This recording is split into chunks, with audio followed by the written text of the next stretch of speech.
pelanggan akan merekomendasikan produk dan layanan kita kepada banyak orang, sehingga nanti perusahaan kita akan meningkat daya saingnya. Namun sebelum membahas lebih lanjut tentang itu, perkenalkan, nama saya Awaliyah Nurul Rahma, absen 5 dari kelas 11 MP1. Untuk mengetahui lebih lanjut pembahasan yang sudah tadi saya sampaikan sedikit, marilah kita simak bersama-sama mulai dari pengertian hingga cara mengukur kepuasan pelanggan. Yang pertama, pengertiannya. Apa sih kepuasan pelanggan itu? Jadi, kepuasan pelanggan itu baiknya perusahaan memberikan layanan dan kualitas produk kepada pelanggan sehingga dapat memenuhi ekspektasi dari pelanggan tersebut, dan perusahaan memiliki pelanggan yang setia karena telah memberikan layanan dan kualitas produk yang berkualitas. Yang kedua ada manfaatnya. Manfaatnya ini bisa kita rasakan bagi perusahaan dengan jangka waktu yang panjang. Apa aja sih manfaat yang bisa perusahaan kita terima kalau kita mengukur tingkat kepuasan pelanggan? Yang pertama ada menjaga customer retention rate. Apa sih customer retention rate itu? Kok bahasanya asing banget?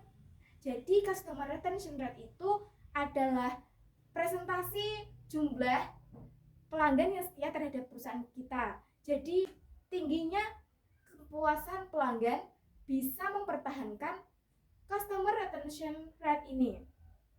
Jadinya para pelanggan bisa kembali lagi dan bisa setia terhadap perusahaan kita. Yang kedua ada meningkatkan penjualan. Pada akhirnya tingginya tingkat kepuasan pelanggan bisa meningkatkan penjualan perusahaan kita. Alasannya apa? Kenapa kok bisa seperti itu?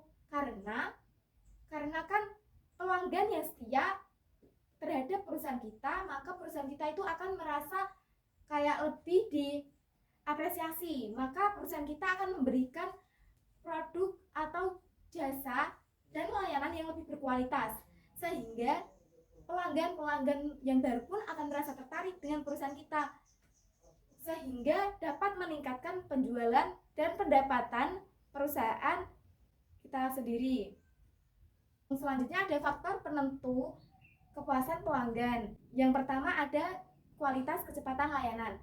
Perusahaan harus memberikan layanan yang cepat dan tanggap kepada customer, karena customer lebih suka mendapatkan layanan yang cepat dan tanggap.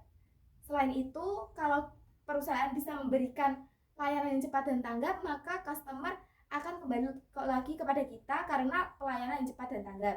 Yang kedua ada kualitas barang dan jasa.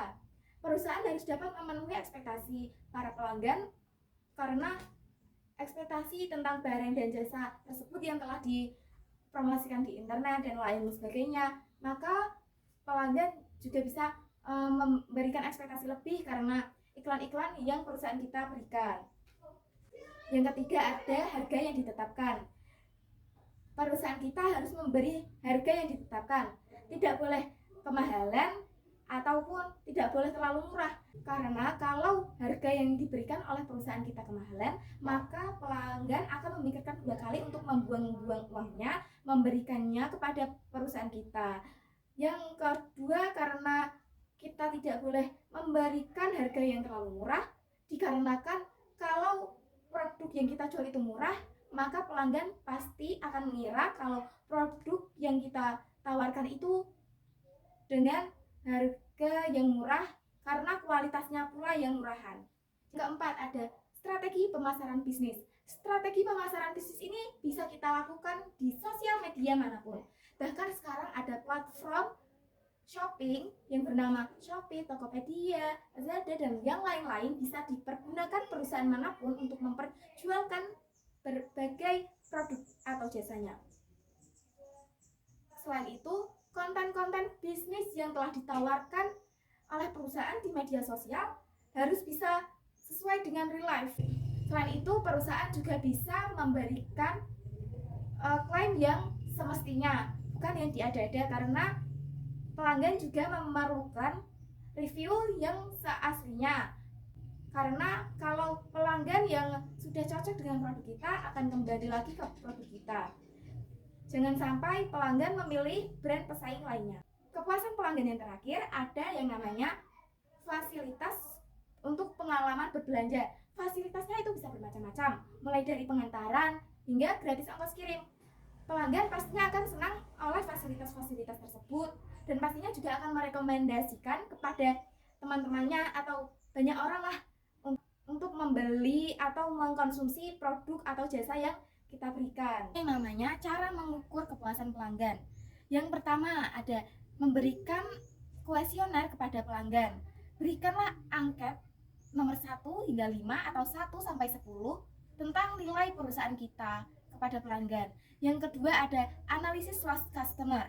Berarti kita harus menganalisis kenapa mantan customer kita berpindah dari brand perusahaan kita ke perusahaan lain. Yang terakhir ada ghost shopping. Ghost shopping ini berarti kita harus menunjuk seseorang untuk membeli produk perusahaan lain dan membandingkannya kepada produk perusahaan kita dengan cara melakukan observasi. Layanan yang baik dan berkualitas pastinya akan meningkatkan kepuasan pelanggan terhadap perusahaan kita. Pelanggan akan merasa puas kepada perusahaan kita sehingga menjadikan pelanggan cenderung lebih loyal dan akan kembali kepada brand perusahaan kita. Itu saja yang dapat saya sampaikan. Mohon maaf apabila terdapat tutur kata yang kurang berkenan di hati. Terima kasih atas waktu dan perhatiannya. See you next time.